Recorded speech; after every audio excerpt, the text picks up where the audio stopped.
இருமுடிதாங்கி ஒரு மனதாகி குருவினவே வந்தோம்.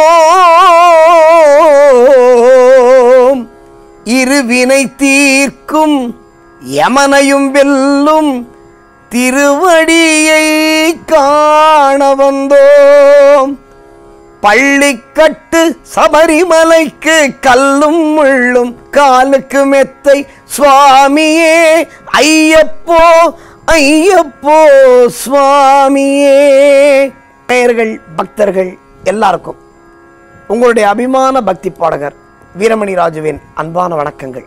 இந்த கார்த்திகை மாதம் முருகனுக்கு ரொம்ப விசேஷமான மாதம், அது எல்லாருக்கும் தெரியும். அதே மாதிரி அண்ணாமலை தீபம் இந்த கார்த்திகை மாதத்தில் தான் ஏற்றப்படுகிறது. அதை பல கோடி பக்தர்கள் இன்றைக்கும் தரிசித்துக் கொண்டிருக்கிறார்கள். அந்த வகையில் பார்த்தா கார்த்திகை மாதத்துக்கு இன்னொரு சிறப்பு உண்டு.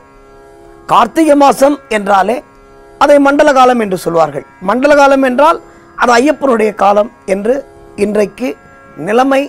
அத்தகைய கோடி கோடியான பக்தர்கள் சென்று தரிசிக்கின்ற அந்த சபரிமலை ஐயப்பனுடைய காலமாக இந்த கார்த்திகை மாதம் மார்கழி மாதம் மாறி இருக்கிறது.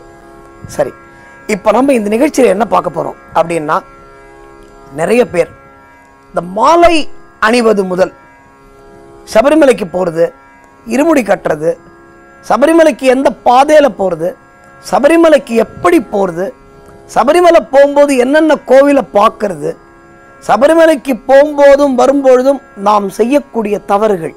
அதாவது தவறுன்னா நீங்கள் பயப்படுவோன்னா, தப்புன்னா தெரிஞ்சு பண்ணுறது, தவறு நம்ம தெரியாமல் பண்ணுறது. நம்ம தெரியாமல் விரதத்தில் நிறைய தவறுகளை நாம் செய்து கொண்டிருக்கிறோம்.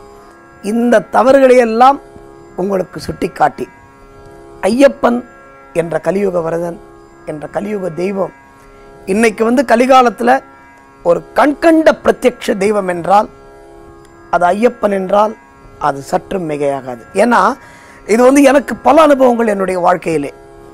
ஐயப்பனை பொறுத்தவரை மற்ற தெய்வங்களுக்கும் ஐயப்பனுக்கும் உள்ள ஒரு பெரிய வித்தியாசம் என்ன தெரியுமா? ஐயப்பன் இன்றைக்கும் சபரிமலையிலே நமக்காக, நம்முடைய நல்வாழ்விற்காக, தர்மத்தை காப்பதற்காக, இந்த உலகத்தை ரட்சிப்பதற்காக தவம் செய்து கொண்டிருக்கின்ற ஒரு சித்தர் என்பதுதான் சத்தியமான உண்மை. இது பல பேருக்கு தெரியாது. என்ன சார் ஐயப்பன் கடவுள், நீங்கள் சித்தர் அப்படின்னு சொல்கிறீங்க அப்படின்னு.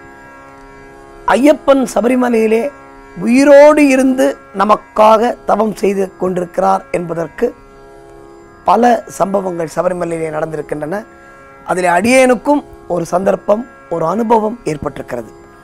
இதையெல்லாம் நம்ம இந்த நிகழ்ச்சியில் நம்ம பார்க்க போகிறோம்.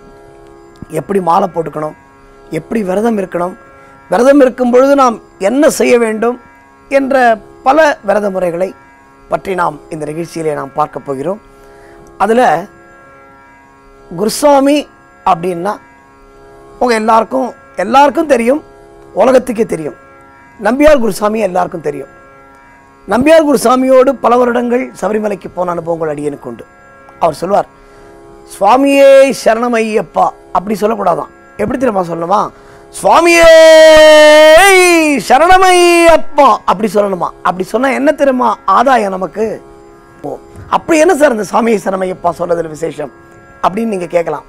இதை நாம் நாளை நிகழ்ச்சியிலே பார்ப்போம். சுவாமியை